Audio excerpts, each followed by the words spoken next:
Welcome, everybody, to this week's Griscom stream. Hope you're doing well wherever you are. My name is David Griscom. I'm the host, along with Matt Leck of Left Reckoning, doing these weekly streams, which I'm trying to get back in the practice of doing, sort of hang out, chat about whatever's on everybody's mind. So feel free to jump in the chat with questions, and also just topics that you want to talk about. I have a couple general things I wanted to hit. Just because they're on my mind, but I'm definitely really curious what everyone's thinking about, especially right now as we are, as we are waiting very patiently for the results of the. I believe something people were saying it's probably going to take about a week. But yeah, thanks so much. Well, yeah. So Eken just was mentioning, he tagged me in a really impressive message that we saw from an Amazon truck driver who was talking about, staging a walkout. I mean, this just goes to show you that the kind of labor militancy that we're seeing in Alabama is very much spreading its consciousness. People are recognizing their power, and it's a good development. We'll have to see what happens with that. I'm not somebody who's in touch with folks to be able to do much more with that, other than say I support it, and I'm seeing this kind of more militant labor perspective is something that we have to develop. All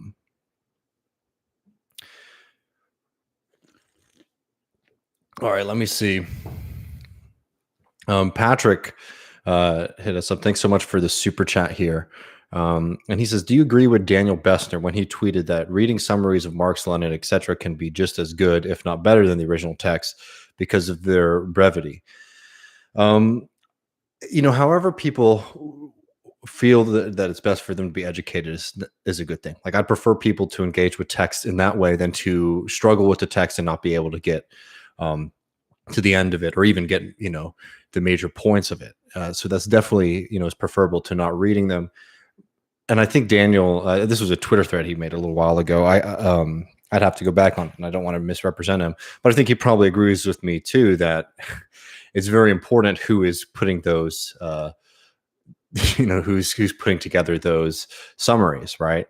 If you read a basic US like economics textbook, its understanding of Marx is going to be quite reactionary. So that's the tension there. I did a video for Jacobin maybe last fall now about why political theory is for everybody, leaning on the work of Fred Hampton, who makes the point is like, look, it's not necessarily easy, but if we want to build the kind of worker consciousness that we need to be able to implement socialist policy, one of the first things that we need to do is to engage in mass political education, right? So being a part of an organization that is able to put those documents together, I think that's definitely a good thing.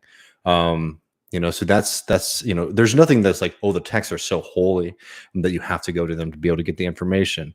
That being said, it's just like, it's a kind of basic like democratic question. If you have a group of people who has the access to the information and the interpretation that is like the party line, you're basically creating a form of of a hierarchy there, where these people are able to control the access to a theory, meaning that they sort of become unassailable from rank and file members. So that's a tendency that I don't particularly like, and I think it's something that people should consider, especially some of the folks who are so against reading theory, in general, that there are actual questions of democracy on this too, that you don't want these things, the critical work of political education, to be held in a small group of folks.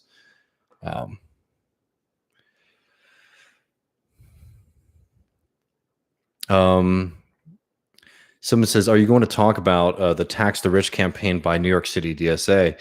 I'm not too familiar with the ins and outs of that campaign. If you have anybody that you'd like us to talk to from that, definitely hit me up on Twitter or email to us.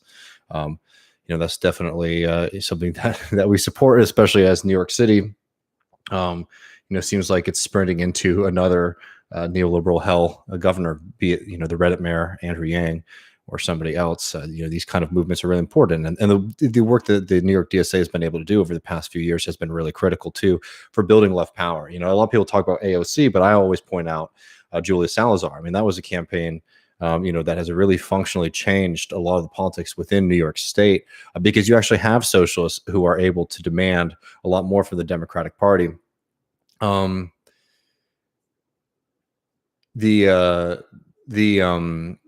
tomorrow, if you didn't watch our full episode last Thursday, which you definitely should, because it was great talking to Shama Sawant about the assault on democracy in Seattle, and also Big Wosny Lambre on the NBA's actual radical union history, which is very interesting. Anyways, if you didn't see that, we're going to be putting up a clip from it tomorrow, where we're talking about what the left should do sort of post Bernie. And we were talking with Shama Sawant about her opinions on left socialist organizing today, and we'll sort of start to get into the actual real importance that socialist organizations have. And it's not just winning ballot initiatives or even winning elections. It's actually having a rootedness in the community so that we can actually put our politics into place and also challenge the rhetoric of people in the Democratic Party. In Seattle, it's great having someone like Shama Sawant on there, because even though it's a democratically controlled city council, they talk symbolically about politics all the time and they don't follow through with them. Having somebody who's very militant like she is there, and fighting for working people, is great, because it actually challenges all those Democrats, or to do the right thing, or at least it exposes them as being quite flat in their conviction to fight for working people. I'm just looking. People are mentioning these Amazon accounts are pretty funny, aren't they all? These very clearly just like going on on Google Images and typing, and like one of them, somebody was able to find, doing reverse image search, and the tag underneath it was like "perfect bro" or something like that. And they're basically people saying things like, "Oh, Amazon is great; they let us use the bathroom whenever we want," which I think we should see as a very positive. A positive development, because it shows that Amazon is very much on its back feet, and they're very afraid of not just this current unionization drive, but the fact that so many people around the country are in support of unionization at Amazon and are showing their support. The Dude Perfect, yeah, somebody got it right. One of the Dude Perfect guys, yeah. So we're in a very exciting moment, I think, and I'm going to talk a little bit in a second. I'm definitely trying to respond to questions and stuff in the chat, so keep those going. I'll say it's a lot easier for me to read those super chats, but I'm trying to scan through to make sure I'm not missing any questions. And actually, Kyle says something.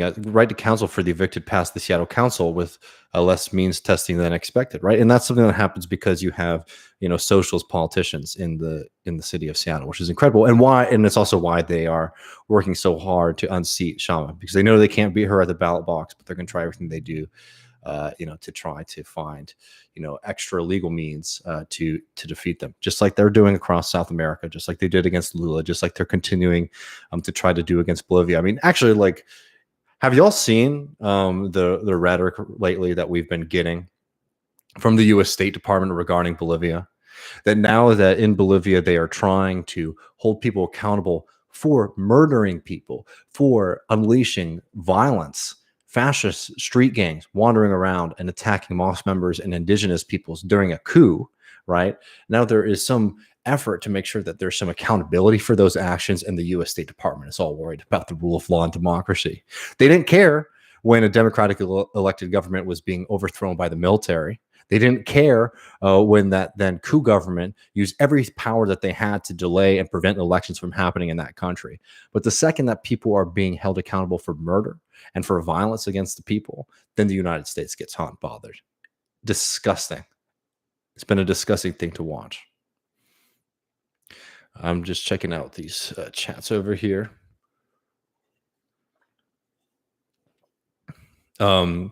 Kyle says the public comment period for the amendments, and I believe this is in Seattle, where they got a right to counsel for folks, which is an incredible right to counsel for evicted people.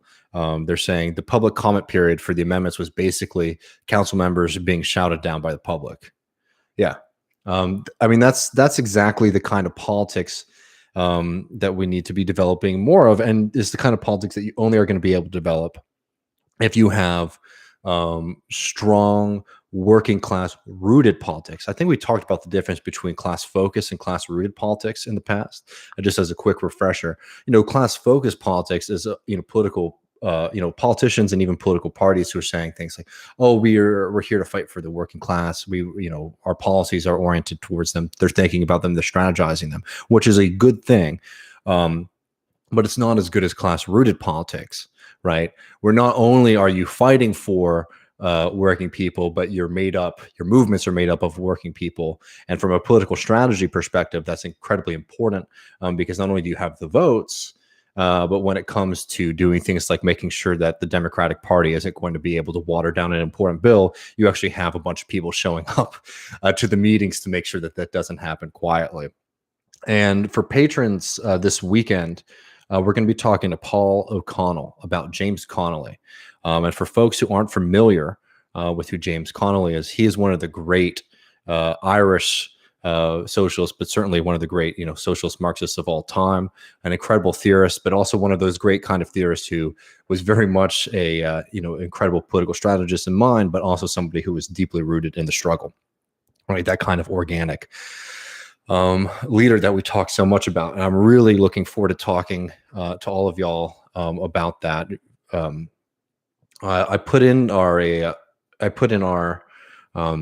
for our theory readings this week, what our reading section, some of the pieces by James Connolly, which are extremely. Let me make sure can I put this in the chat for y'all? Let me see.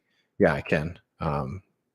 Sorry for the delay, but this is an important piece to read, and I want to make sure that folks are able to get to this. This is a collection of pamphlets. I'm just putting this in the chat for people to read maybe afterwards. A collection of pamphlets from James Connolly called Socialism Made Easy. So definitely check that out. And I'll get a little bit more into James Connolly in a second, because there is another kind of kerfuffle with these group of people who, God, kerfuffle was a stupid word. But anyways, with these people who really misunderstand socialist politics as kind of aesthetic instead of a structural materials movement. Somebody asked Dabumga, I'm sorry if I'm mispronouncing that. Is there a YouTube membership for the channel? No, primarily we use a Patreon for our bonus content. But you can definitely like and subscribe. That helps us out a lot.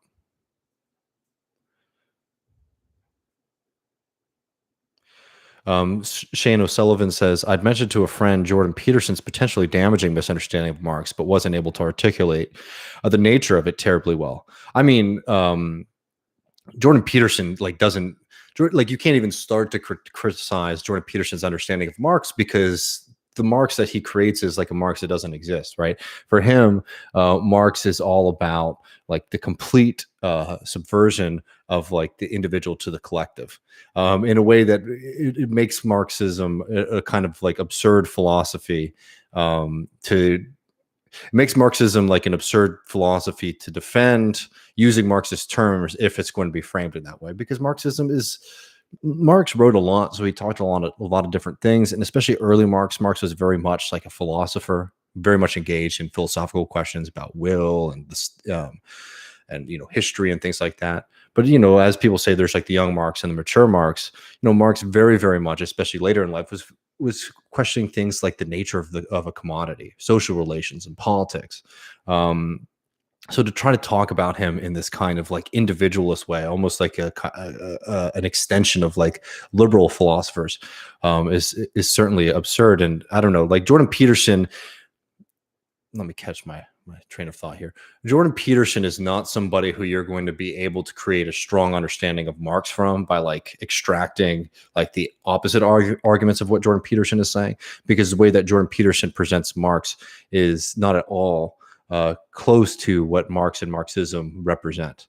And I'm not even saying this oh, he doesn't get it, he's distorting it on purpose. I actually think that Jordan Peterson has created this character to be his foil for Jordan Peterson's philosophy, that is Marx. And that's why if you saw the Jordan Peterson Zizek debate, it's pretty clear very early on that Peterson has not prepared at all for a debate about Marx and Marxism. So Zizek very quickly, just explains to him some very basic concepts that are in the Communist Manifesto, and then tries to move the conversation to something a little bit more interesting, just to save everybody the money that they paid for those tickets, which were extreme.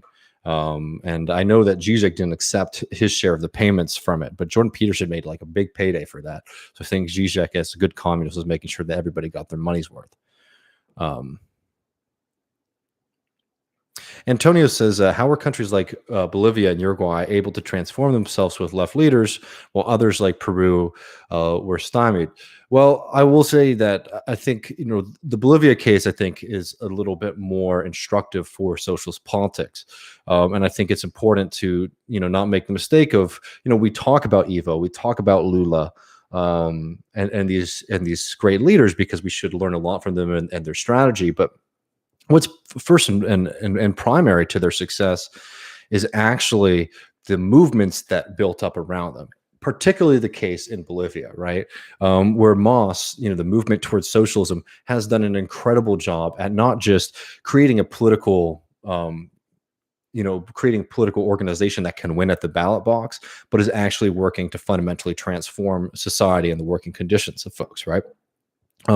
So much so that even when, like, let's just be like super critical, just in sake of fairness, and say that, like, okay, so maybe there's some issues towards the end of Evo's tenure, right? I'm not saying that anything like he deserved the coup or anything like that, but let's just say, because this is an argument that some people made that like there was a disconnect from like the popular base and like the leadership of the party, right? I'm just taking their criticism to make a point here. Well, what ends up happening is there is this coup, right, that happens. And then shortly after, the popular movements are all reinvigorated. And they are able to defeat a coup that has the U.S. backing, international capital behind it, and the military, which is no small feat, right? That's only possible because the social movements that Moss developed were so deeply rooted in the community that when it came time to be reactivated, right, it took a little bit of push and shove. When it came time to be reactivated, they did with a fervor. They did so with such strong organization and will and power that they were able to topple a coup government. That doesn't happen if you just have cults of personality. That doesn't happen just because Evo is, a very charismatic and smart leader, right? That happens because you're actually doing the work of developing strong political organizations, right? And that's one of the things that we have to start thinking about in the United States, especially since we're not going to be having this kind of centralizing and unifying moment of like the Bernie Sanders 2020 campaign that brought in so many different left tendencies and left movements, and also brought a lot of people in who probably didn't even consider themselves to be leftists into some kind of political organization, right? And now we're sort of in this moment where we're trying to figure out what to do next, and we're already seeing the splintering going on. And the only way we're going to be able to beat that is with serious organizing. And I don't just mean that in an abstract sense. I mean labor organizing, like we're seeing in Alabama, and also political organizing, which we're seeing in DSA. I will say the focus always has to be on the industrial scale. What I mean by that is with the working people, to get people to be joining unions, to be thinking of themselves as members of not just their shop floor, but also members of the working class. Like that's the kind of organizing that we have to start doing in the U.S. And it's starting to happen, but it's going to be something that we're going to have to start doing on a mass scale, or these incredible opportunities that we have right now will disappear because we're already seeing shifts going on from our opponents, right? We're already seeing a kind of new logic of like the capitalist ruling class happen in the United States. And if we still use the old playbooks and the old logic, we will get lost. And if we don't have strong organizations that can think together and act together, we're going to have to recreate this again. And that has really been the story of the U.S. left for a long time, is that we have these moments where a lot of things seem to be working and a lot of people seem to be coming together. And then that movement is unsuccessful at not only realizing state power, but also creating a long-term organization that can keep these movements alive, these thoughts alive, these people together. And then we just have to recreate it. And we've been doing this over and over and over. We need to have something that's going to be able to survive. Not just year in and year out, but also the ups and downs of political campaigning. And also understand that our kind of politics are very different from creating like a political party in the sense of like the Green Party or the Democratic Party. But that actually we need our movements to be really focused on using our greatest strength, which is the fact that working people have the power to shut this system down, that they need us to keep the system moving. And if we all said, we're not going to do that anymore, and stood together too, that's the biggest thing. It can't just be some people going on strike, right? You need to have an across the board movement, because you can always bring in scabs, right? And also there's a lot of different points of production. And if we only have people focused on one area of production, we only have strong, labor movements in one area of production, then they can find ways to move capital around us. That's the history of, organized labor, not just in the United States, but across the globe, right? When we talk about organization and political organization, I use the word political because I want to avoid this mistake that some people think that there's an economic sphere and a political sphere. Those are both very much connected. But what happens too much with socialists is they focus solely on the political sphere, that they don't have that kind of industrial, like scale-wide, left-wing socialist consciousness that's necessary. Because just like we were talking about in Seattle, right? We need to not only have politicians in power who say things like, I stand for the working class, we want these things for the working class, but we need them to also be able to follow through on those threats.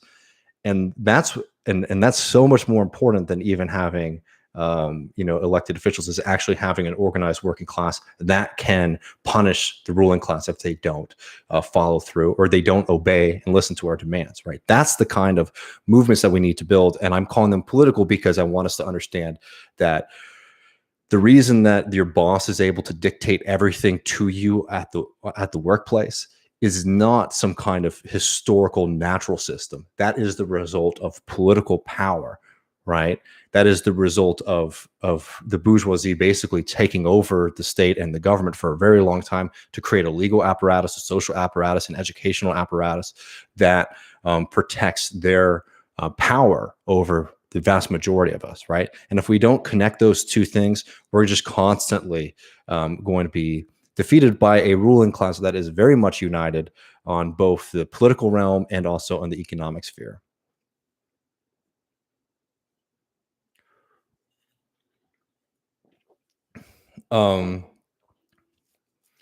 Any advice for PMC lefties on advancing our movement aside from joining organizations like DSA? Also, what's your top taco joint in Austin? You should try Pueblo Viejo, sorry. Well, let me start with tacos. I really like Veracruz. I know that's like the big one right now. That's top notch. My favorite place is a place that's about a 5-minute walk from my house, and I don't want to dox myself by revealing where that is. But man, I'll tell you, it's good to be able to eat a lot of different tacos after being stuck up north for a little while, where not only did you like in Austin, it's fun because you have different tacos for like different types, different joints for like different type of tacos, versus like in New York and other places like that, where like you're just lucky enough to be able to have a place that has some decent tacos.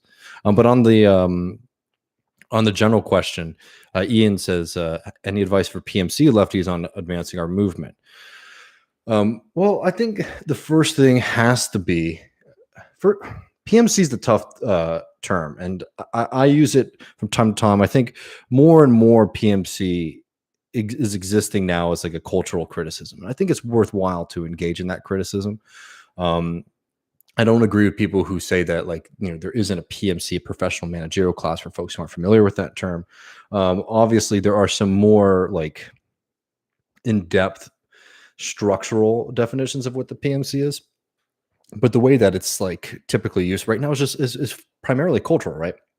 It's like college educated professionals, which I think fit actually pretty well into more traditional Marxist understandings of politics. But anyways, not to dance around your question, I think the most important thing that you can do as a worker, if you are a worker, is try to organize your workplace, try to engage in that struggle, right? Unless you actually are a manager, your actual job is being a manager.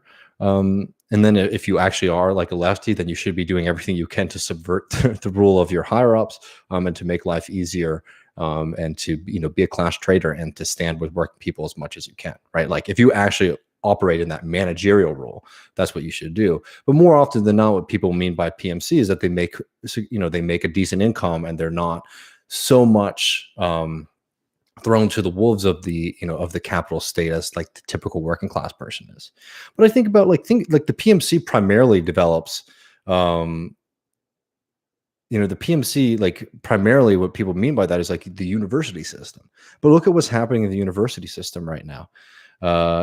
Traditionally, that's why they have a different class category for it, the intelligentsia, right? These are people who are outside of like the typical social, like economic production. That's why they use the term like locked in your ivory tower, because these are people who are supposed to be given enough like rights and privileges and money by the system that they can just think, right? That's like the kind of more like liberal tradition idea of like what the university system does. But look at what the university system is doing right now to education. They have primarily just built up a state of bureaucrats to manage the education system, while are constantly bringing in more and more neoliberal reforms into the education system. What do I mean by that? If you go to a university today and you're taking everything except for your most advanced classes, you are most likely being taught by an adjunct professor. Somebody who has gone through the work of getting all the credentials, right? So yes, okay, culturally PMC kind of thing, right? But they're getting paid $1,500 for a semester's worth of work, right? Per class, $2,500 a class, whatever. Not enough money and to survive, and not enough money to pay them back for the amounts of debt that they've fallen into. What I mean by this is that even classes that traditionally and historically have been sort of outside of capitalism, or at least enjoy like a highly privileged position in capitalism, more and more neoliberalisms and like the cruel logic of the market is coming for those privileged positions under capital. So I think it's important to like understand that you maybe operate in a different category. You have different social values and things like that. Potentially, you might live in different parts of the city or whatever. But more and more, this is becoming the reality for everybody. And I think it's worthwhile to be self-critical and to understand, where you fit into this big system, but to not do things that undermine solidarity. Because I think that that's something that that some people, especially people with the best intentions, tend to do. Because they think like, well, I'm not the worst off person in society, so I shouldn't think of myself as a worker. That's not particularly helpful. I mean, one of the best arguments for like unionization, look, we love the images of like solidarity and looking out for one another, but these are organizations that function also on the level of self-interest. And what they do is they spread risk around. So that you're not going up with any complaint that you have to the boss by yourself. You're participating in a large movement. So if you are somebody who has, not to use a term I don't particularly like to use very often, but more privilege, right, or you have more money or whatever, if you have the ability to engage in, union efforts with other people, right? Like, for example, I'm using the university here as an example. If you have the ability to participate in movements that are uniting janitor workers and professors there, and you have a little bit more ability to absorb risk than other people, join a union, right? And also trying to join organizations that allow you to spread the risk of things around. So it's not just, the janitors going on strike, but actually like, the professors on the university are standing with him or whatever. You get what I'm trying to say is that, well, we need to do more and more. If you are orienting yourself as somebody who's an anti-capitalist, you need to find ways as much as possible to help spread the risk of fighting capitalism around. So it's not just all on the shoulders on the people at the very bottom. And I think that this kind of overcritical tendency that some people are having towards questions of like the PMC, sort of hurts that. Because you're not saying, okay, how can I participate in this movement and also shoulder some of the weight and the burden of confronting this capitalist, system? I'm actually going to stand just away from it because, I have more resources than other people. These are the kind of things that I think we need to start getting a little bit better at thinking about. All right, let me make sure. I think I might have missed some questions in there.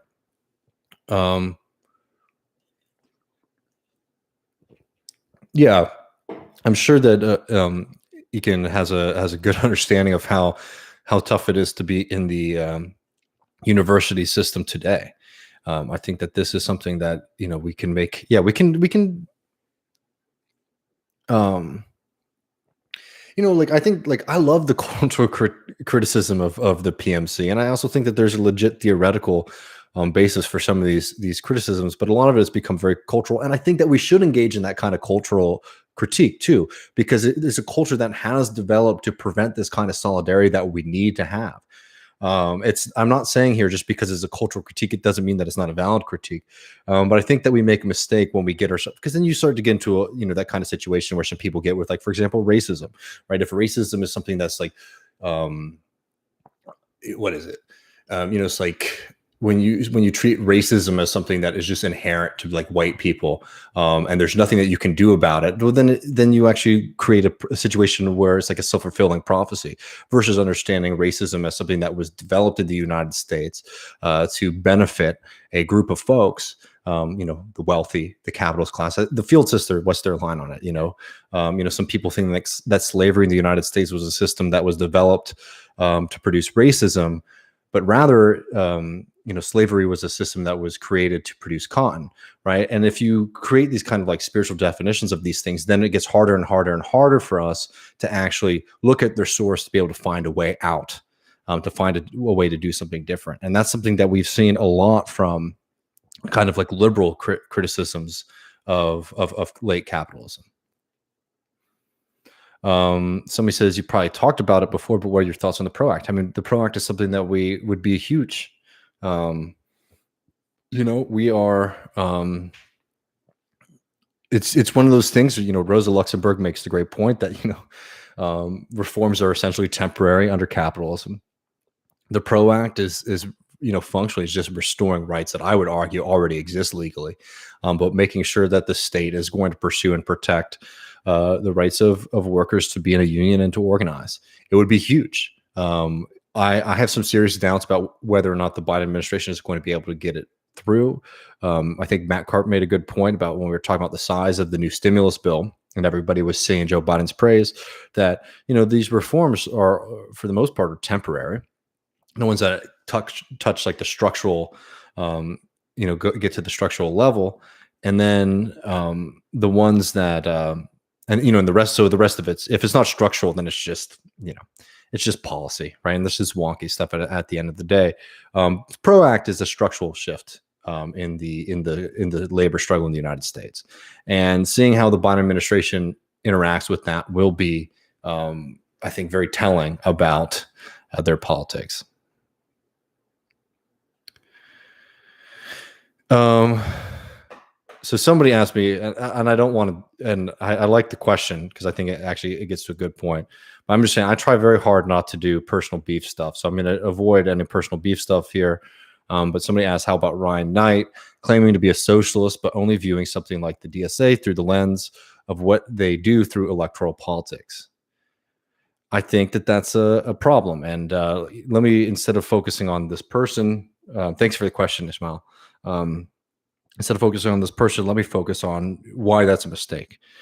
So one, I would say that I think it's a misrepresentation of the DSA in general, to act like the DSA is operating as some kind of organization that is just working to increase the popularity of the brand of the Democratic Party.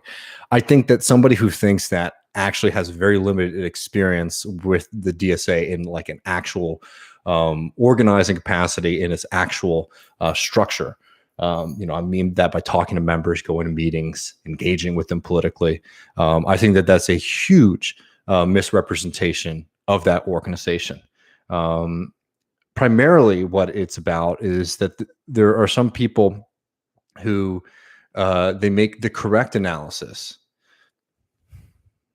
The Democratic Party is a political party that functions to defang the working class movement. It functions to serve the interests of capital. That's why Jay Carney, Obama's former press secretary, is now on the front lines fighting against a labor organization in Alabama. Right, I'm talking about in Bessemer, Alabama, where people are fighting at that warehouse. They're fighting to form a union, and Jay Carney is on Twitter attacking Bernie Sanders, attacking the union, telling lies, saying all of this stuff to protect the profits of one of the largest corporations in the world that does some of the worst and most evil anti-worker policies out there. right? That is somebody deeply rooted within the Democratic Party. The Democratic Party is a wicked organization. We understand this history, right? And I think it's, if you're a socialist, you understand that the Democratic Party is not a party of the working, of the that fights for the working class. And what's funny about people who like really fixate on that is like, that's like the first chapter of being an American socialist, is understanding that the Democratic Party is not your friend. Understanding that Barack Obama not only just didn't do the things that we wanted him to do, but from the get-go was always going to be opposed to any kind of structural change, right? They functionally operate as a way to take people's frustration with the system and to translate that with maintaining the system. That's basic kind of like socialist understanding of American politics. What is funny to me is people not understanding the analysis, and I don't want to like, because like the DSA is a large organization, there's a lot of different tendencies within it too, that I don't even want to endorse one side or the other on this, because I'm very much of the opinion that we need to be laying the groundwork for building a socialist political party. And I've done a lot of conversations about that, which you can watch, and I'll do more of them again in the future. But what's frustrating, so like there are members in the DSA who I have disagreements with on these kind of questions. But what's really frustrating is to have somebody misrepresent the DSA as an organization and act like they just sit around and tell their members, oh, vote Democrat. Yeah, these things are wrong, but vote Democrat all the time. DSA refused to endorse in this most recent election. More and more, the DSA is running in opposition to the Democratic Party. Now, there's a tactical decision with members of the DSA to run people on the Democratic Party ballot line, right? Because the way that the United States system is set up, these two parties control access to the ballot line. The Democratic Party doesn't operate like parties in the rest of the world, where to run on their ballot line, you have to really be involved with them or do much for them. You can just run in their primary, and the hope is that you can do that to prevent the kind of other argument that gets lobbed against socialists whenever they do run on a different ballot line, the Democratic Party, that they're wreckers. I think that we have to get over that, by the way, but that's a whole different conversation.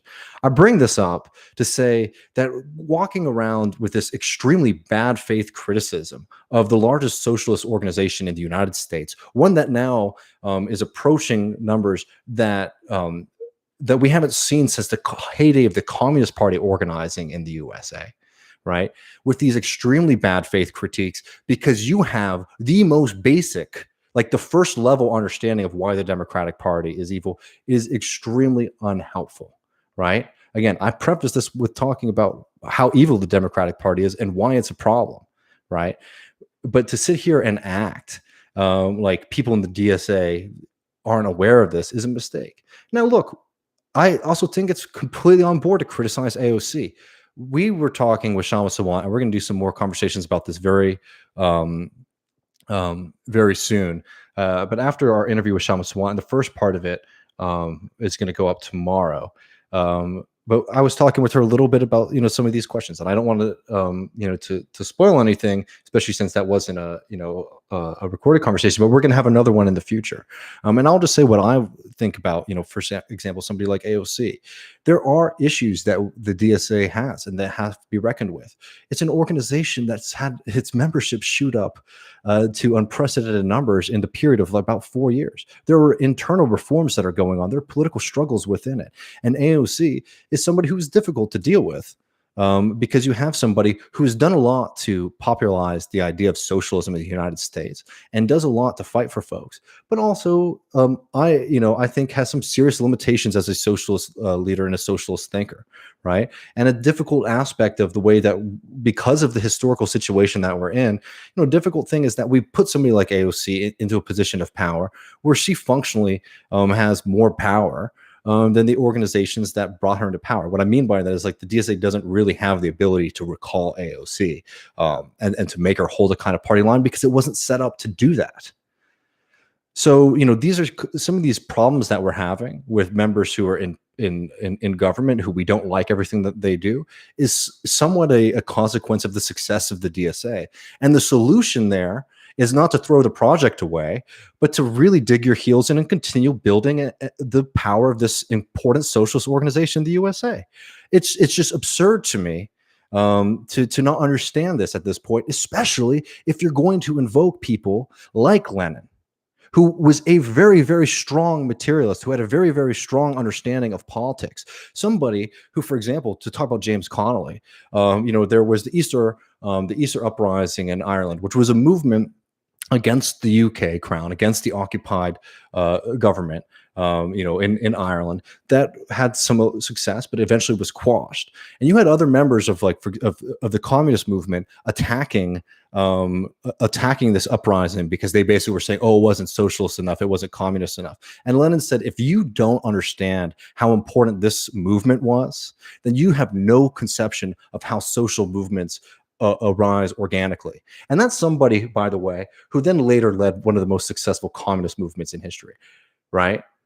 That understood the moment of its time and took advantage of that to build some form of socialism. What I'm saying is, like, it's absurd to invoke Lenin in one sentence and then to miss what's happening in the United States because you want to have this extremely lazy party analysis. That is not Marxist analysis. It's not even socialist analysis. And to get back to what Ishmael was saying, they made this great point about talking about, oh man, I lost it now in the thread. I'm sorry, but they made this great point about talking about folks who like mistake electoral politics for socialist politics. Again, I always think that this kind of hard line that some people make about electoral politics versus other kind of politics is unhelpful. But it is very funny to sit here and to talk about yourself as a socialist and then to spend all of your time talking about congressional party politics, because and people should read the James Connolly piece that I put in the chat earlier. If you can't find it, it's called "Socialism Made Easy." In that, he has a really great conversation about the importance of organizing the working class on the economic level and on the political level. And he says that there is no difference between those two spheres. And he also makes this really great point. And let me see, I think I saved it here because it is a phenomenal line. I'm going to read this to y'all. And then I will, hold on, I don't want to lose it. It's a little bit of a long text here, but let me get it. He's talking here about how important it is to organize the working class, not just on the political sphere, so trying to get people to vote for left or potentially socialist candidates, but for getting the working class to be organized at the level of industry. And he actually goes beyond just saying, oh, we need a high unionization rate. He says that we need to have unions and a working class movement that understands itself across the board. What that means is that we're not just saying, okay, well, the truck drivers are unionized and they operate on a different level than the warehouse workers, right? He says you need to have a unity, a class unity between the working class across all sectors. You can't just have highly militant sections of the working class if you want to implement, a transition towards socialism. So he makes this point that if you're fixated only on party politics, then you are making a huge mistake. No matter how committed that you are to building socialist politics, you have to build class consciousness, and that comes through organization.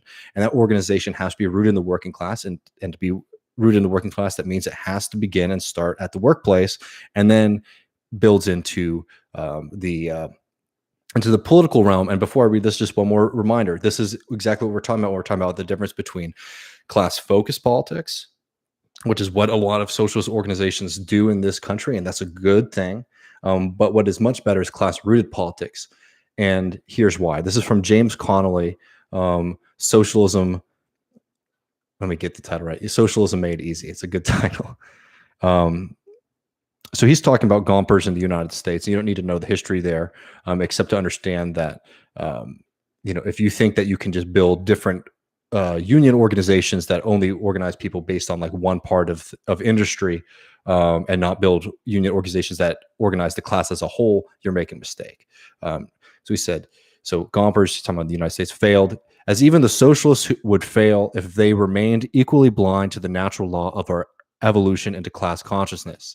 That natural law leads us as individuals to unite in our craft, as crafts to unite in our industry, as industries in our class. And the finished expression of that evolution is, we believe, the appearance of our class upon the political battleground with all the economic power behind it to enforce its mandates. Until that day dawns, our political parties of the working class are but propagandist agencies, John the Baptist of the new redemption. But when that day dawns, our political party will be armed with all the might of our class, will be revolutionary in fact as well as in thought. And what he's talking about right there is the difference between just having the political convictions or even having people in elected office and actually being able to say, we're here, we're in the government, we're fighting for this kind of reform, or we're fighting for this, shift in the economy, right? And if you don't do it, we're going to shut down industry, right? Or, basically what socialist politicians today, they say like the working class will rise up against you. Well, there's a big difference between being able to use that as like a rhetorical message to our opponents and to actually say, yeah, we're shutting this down, because we not just have the support of the working class, but these political organizations that are in power and articulating these demands are part of that movement. And we have captured so well the working class. The working classes has class consciousness that can act in unison to flex its muscle, which is much more powerful than the capitalist class, but they have to keep us divided. If we're able to flex that muscle, we can make those rhetorical arguments that we make right now, which are at the end of the day just rhetoric and propaganda, into actuality. And that's what they're afraid of. And you need to understand that difference as a socialist to understand how we need to be building power if we actually want to make what we believe a reality. Because for some people, politics is an expression of their virtue and their convictions, and that's a good thing. It motivates a lot of people.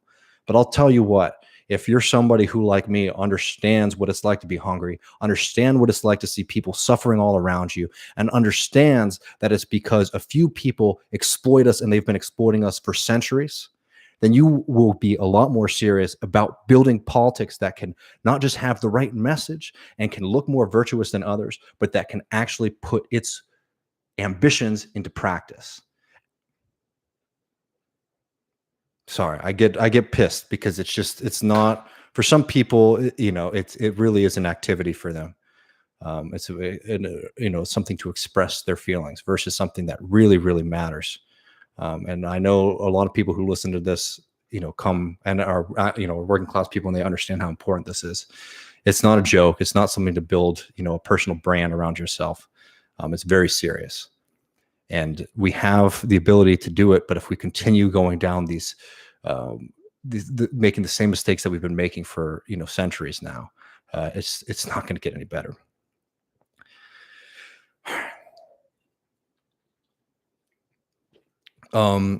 Kowalski says, as a self-employed farmer and my petite bourgeoisie, I think that these delineations aren't particularly helpful, especially when we're talking about, as you know more than anybody else, in the United States right now, almost complete corporate capture of the agricultural sector.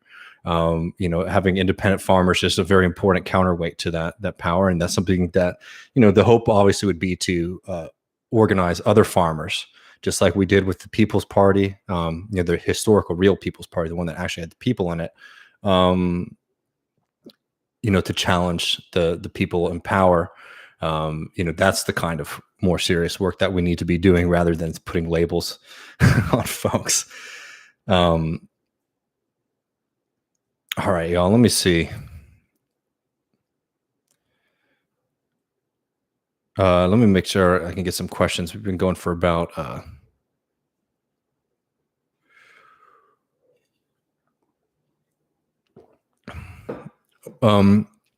so somebody, okay, let me make sure. Sorry, it's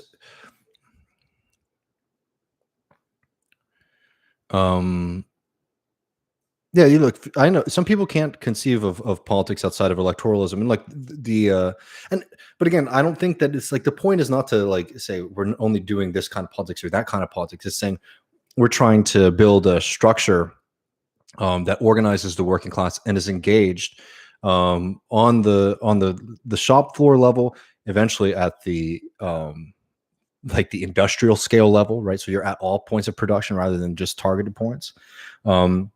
But also, like, this is one thing that I think some people mistake when you start to say that, like, oh, if you think it's just all about electoral politics, then you're making a mistake. Some people think that that means don't engage in electoral politics. That's absolutely wrong.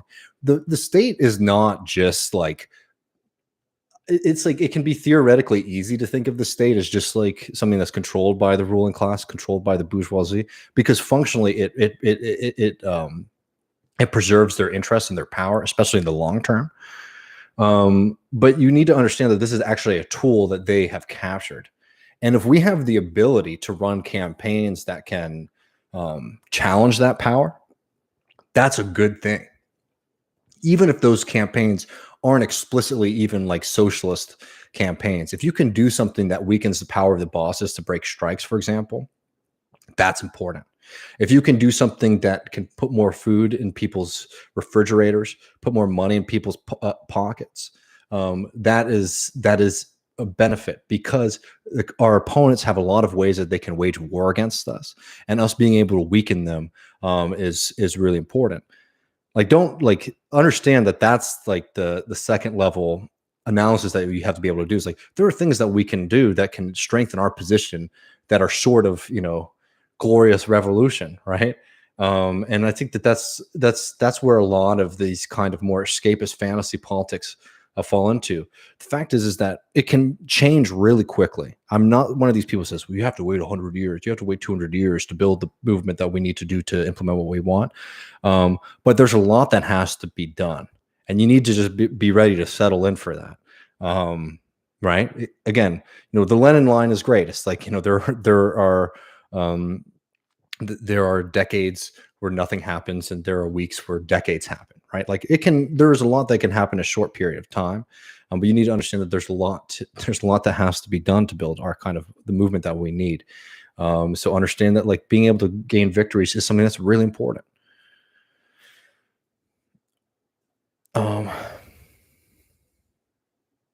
Kowalski says, tankies tell me that you're bourgeoisie. I mean, well, a lot of those people are very confused about their own class position as well. All right, y'all, let me see. I think I've sort of I've spent my what I'm sort of worked up about now. I'd be happy to Antonio says is about using the state to create conditions to strengthen labor. I think that's a really succinct way to put it, right? Is that we have the ability to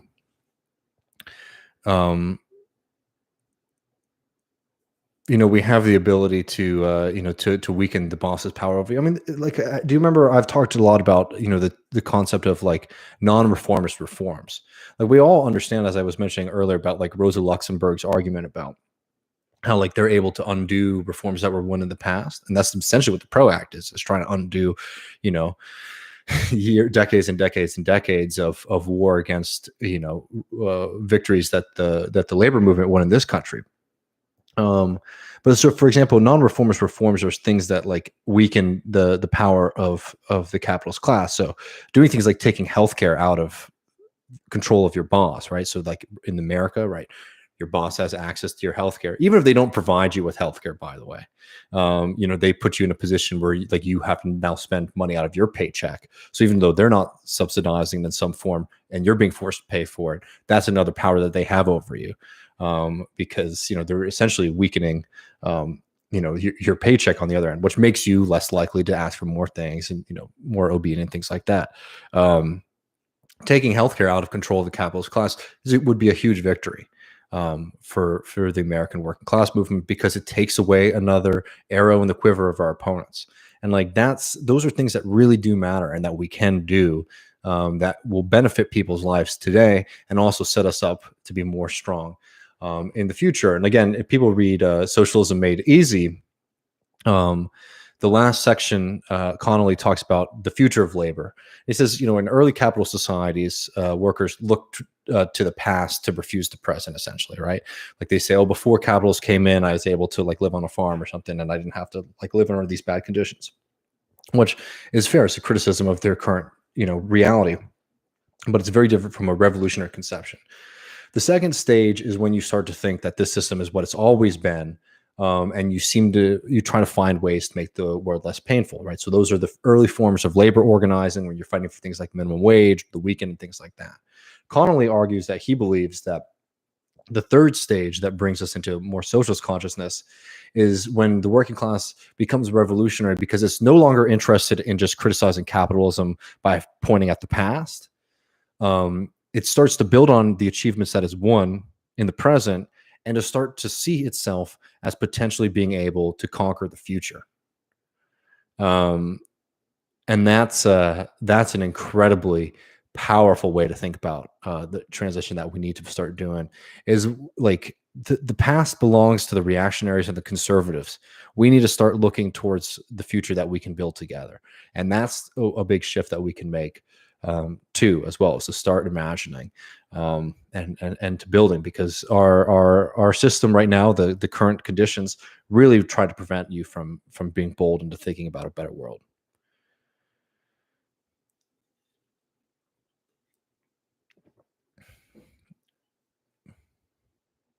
Um, okay. Um, Champagne Communista says, "Why is Elon Musk encouraging people to move to Texas?" I can't deal with Elon Musk stuff in Texas. I actually don't think that he's here. You know, highly doubt. I mean, I know he's here, but I doubt that he's actually waking up every morning in Texas. Um, I mean, he's doing it because this is somebody who he wants to wage war against any form of a regulatory state, and California is a disaster and a nightmare, and it should show you how weak we are on the political level. That he's that the very limited restrictions that California tried to put into place were too much of a threat for him, and he's just trying to use that as a function of his power. I mean, it's what they call is capital. It's it's mass disinvestment, and it's why we shouldn't allow dumbasses and assholes like Elon Musk to have such control over vast resources, because what he's doing is not helpful to anybody. It's dangerous for the stuff he's doing in Texas right now is particularly bad.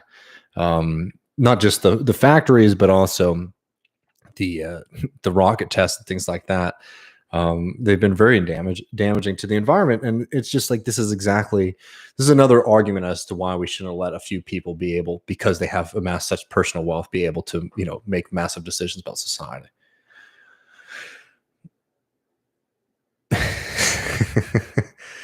Our Australian friend said you'd smell him if he were that close, probably. Musk and Wrangler retire. Fuck all. I hope I don't have to see that. Yeah, and unfortunately, Austin is becoming Silicon Valley 2.0 in terms of business regulation. Yeah, it's a nightmare. And they're trying to take advantage of very favorable policies for rich people.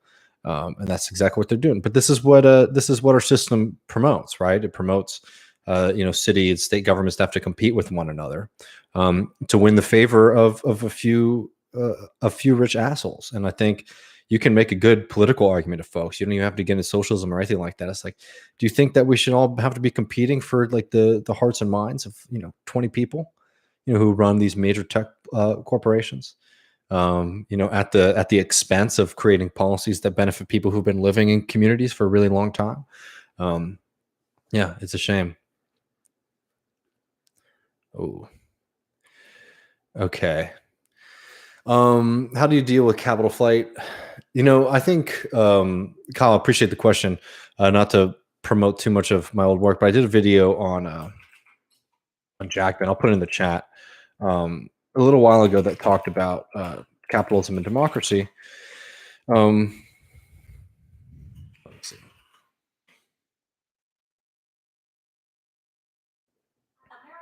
Where is it? Getting money out of politics. Here we go. Sorry. Getting money out of politics isn't enough to save democracy. And I think that's I'm going to be able to do it a lot better in that video than anywhere else. Let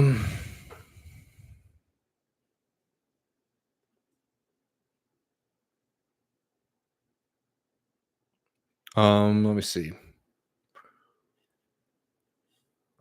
Jacob asked, what are the thoughts on the farmer strike in India? Check it out. I did a really good, well, not to editorialize too much, but I did an interview that I thought was good with Ashok Kumar on the farmer strike in India. And and so we really went into it, not just what was happening, but also the kind of more structural factors. So if you're interested, check that out. It's on this channel. Something, I think if you can find it I'm sure you can find it, Left Reckoning, Indian farmer strikes. Let me see. All right, y'all. I think this is probably a good time for me to head off. I really appreciate everybody joining us today.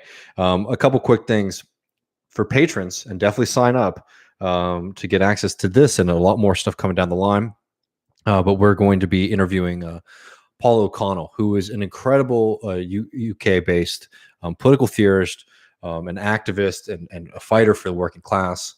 Somebody who's been right a hell of a lot on the questions of Brexit, Corbyn, and the Labour Party. He's somebody who you should definitely be listening to, and because he's willing to take positions that a lot of people were too cowardly to make at the time. He's somebody who I always enjoy having conversations with. We're going to be talking to Paul O'Connell about James Connolly, who we've been talking about a lot on this stream. James Connolly is somebody who's influenced Paul O'Connell's work a lot, and I'm really excited to talk about the different ways in which he relies on James Connolly. So that's going to be coming up, I believe, on Sunday for patrons, so definitely look out for that. This week on Left Reckoning, Matt has Box Brown, who's going to be joining us to talk about marijuana legalization in the United States and sort of breaking down the state of affairs for that. I think it's going to be a really fun conversation. That's one Matt's definitely very excited for. And we'll definitely be talking, whatever updates we have on the union movement and Amazon. We'll probably be doing some kind of, state level stuff, and also probably updates on, the international left movement. So definitely come by and check that out, and be sure to check us in the post game. Really appreciate everybody. Take care, and I'll see you soon.